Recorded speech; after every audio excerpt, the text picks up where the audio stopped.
Yeah, it's very hard to describe to Australians just how enormous this thing is because honestly, I can't recall anything like this ever happening in Australia. This is north to south, this is, east to west.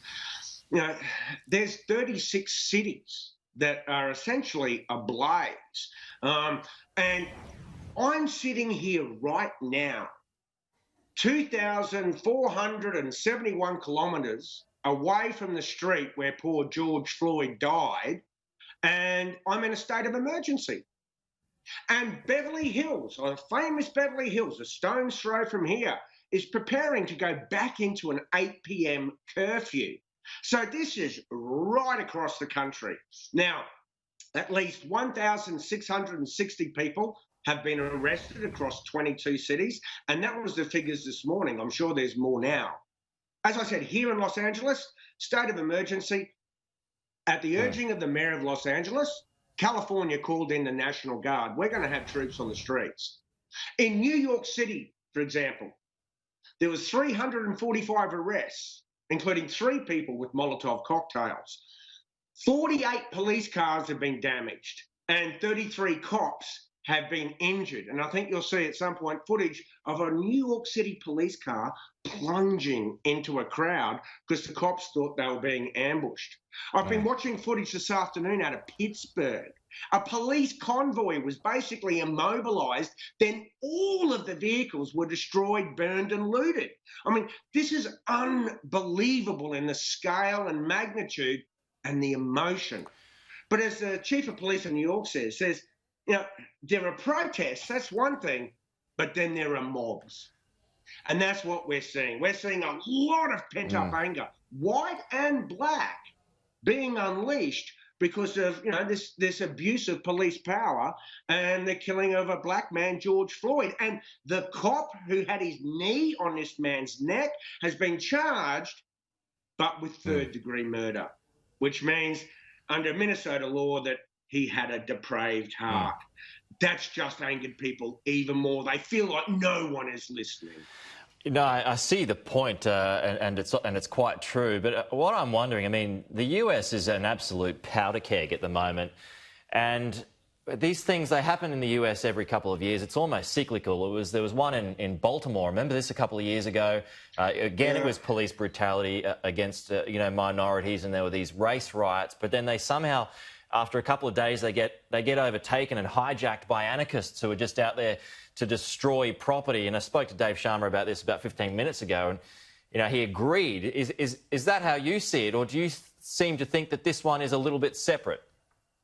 Oh, mate, look, that's a very convenient, very bottled, trite explanation that people are pushing forward to explain what's going on. Now, there's been some calls that, peaceful protesters during the day are replaced by organised activists at night. Well, I can tell you what I saw here in Los Angeles last night was not organised activists. It was just angry people. And let's walk through this a little bit. Yeah, angry at what, though? I mean, is it aside from race? It's police brutality and it's poverty. It is because look, blacks are dying from COVID far more than whites. Why? Because they live in terrible, conditions, or proportionately, they live in terrible accommodation and have very poor access to health care. That's what people are angry about. And let's go through this, all right? Black political and religious faith leaders are saying all of this is a result of systemic racism, right? There's a senator from South Carolina, Republican, black. I heard him just a while ago say he was stopped by the police in his car 7 times in a year when he was an elected official for what he called driving while black. And these incidents just happen every few years. I believe we have some tape from the state of Georgia just back in February. I hope we can play that. There, 3 white men, one including a former cop, hunted down, corralled, and then gut shot a black man who was out for a job. Then last Monday, there's video, that's from Georgia. There's the black man running. They're going to trap him, and they're going to shoot him 3 times in the guts with a shotgun. That was February, mate. Now, last Monday, Central Park, the middle of New York City, a white woman early in the morning is out walking her dog. There she is. And there's a black bird watcher. He's a bird watcher. And he asked her to put her dog on her leash. I wish you could hear this. She calls 000 911 and says there's an African-American man threatening my life. And this footage has been taken by the black man's sister. This woman has now been fired from her job at her company. Then the third piece of footage, obviously, that's Monday morning. Let's fast forward to Monday night, Minneapolis, and we see a police officer kneeling on George Floyd's neck for over 8 minutes. And for 2.5 of those minutes, George Floyd had stopped breathing or had stopped responding. So even when he was just immobile and unconscious, that cop kept his knee on his neck. And it's that cop who has only been charged with 3rd-degree murder.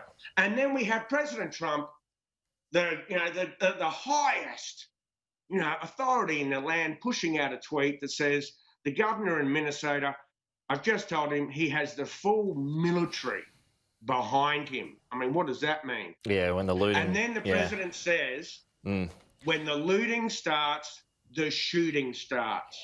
Yeah. That's a reference to a comment made in the late 60s by a white official during black riots in Florida. When the looting starts, the shooting starts. Yeah. How do you think every black American here hears that? Yeah,